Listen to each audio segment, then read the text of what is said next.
ये तो सब जानते हैं कि भगवत गीता हिंदुओं का प्रमुख ग्रंथ है। गौरतलब है कि आज से लगभग 5000 वर्ष पूर्व भगवान कृष्ण ने यह ज्ञान अर्जुन को दिया था। साथ ही गीता में जीवन जीने का अद्भुत ज्ञान है। वही गीता में भगवान कृष्ण ने हमें बहुत सी सीख दी है और साथ ही हमें हमारी कमियां और खामियां भी बताई है।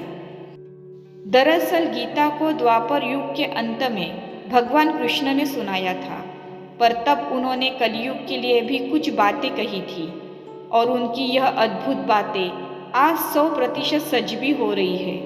तो यहाँ हम जानेंगे कि आखिर ऐसी कौन सी दुर्लभ बातें हैं जो भगवान कृष्ण ने बताई थी।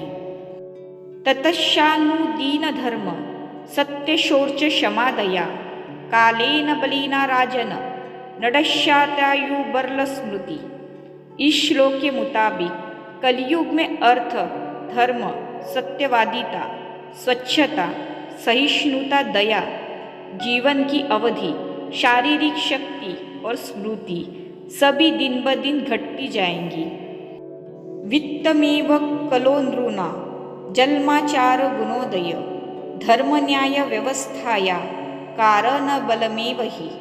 इस श्लोक का अर्थ है कि कलयुग में जिस व्यक्ति के पास जितना धन होगा वो उतना ही गुणी माना जाएगा और कानून न्याय केवल एक शक्ति के आधार पर ही लागू किया जाएगा।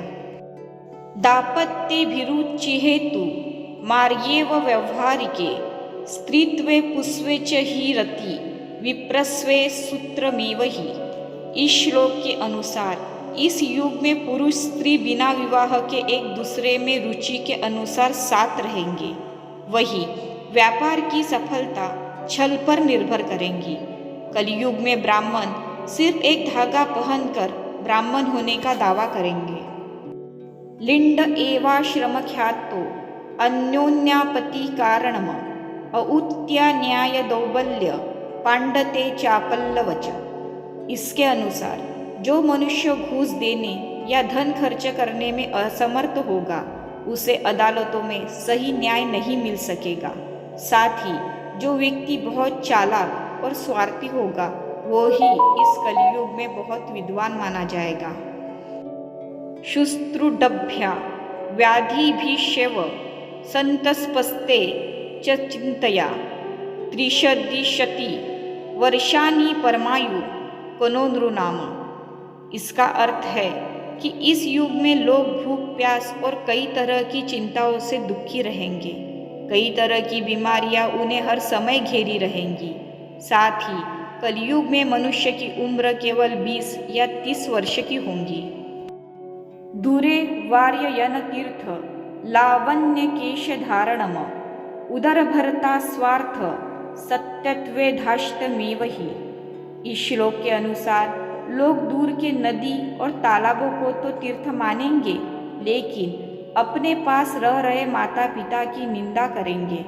इसके अलावा सिर पर बड़े बड़े बाल रखना ही सुंदरता मानी जाएंगी और केवल पेट भरना ही लोगों का लक्ष्य रहेगा। अनारुष्टा विनड्डश्यति दुर्भिक्षकर पीड़िता शीतवातापप्रारूढ़ हिमेर न्यूनत्य प्रजा।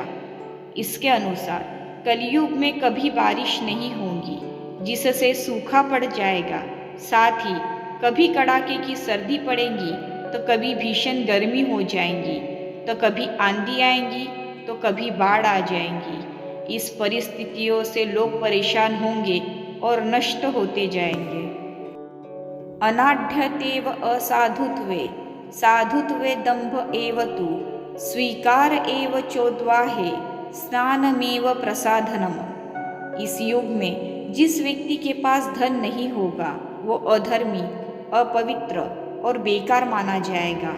वही इस युग में विवाह दो लोगों के बीच बस एक समझौता होगा और लोग बस स्नान करके समझेंगे कि वो अंतर आत्मा से शुद्ध हो गए हैं।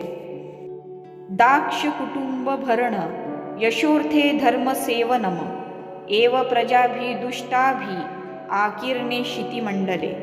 इस श्लोक के अनुसार धर्म कर्म के काम केवल लोगों के सामने अच्छा दिखने और दिखावे के लिए ही किए जाएंगे। पृथ्वी भ्रष्ट लोगों से भर जाएंगी और लोग सत्ता हासिल करने के लिए एक दूसरे को मारेंगे। आच्छिन्न दारिद्र्य विना यासक्ति गिरिकाननम शाकमूलामीशशौद्र फल पुष्पाष्टि भोजना। इस श्लोक के मुताबिक अकाल और अत्यधिक करों के कारण परेशान लोग घर छोड़कर सड़कों और पहाड़ों पर रहने को मजबूर हो जाएंगे। साथ ही पत्ते, जड़, मांस, जंगली शहद, फूल और बीज तक खाने को मजबूर हो जाएंगे।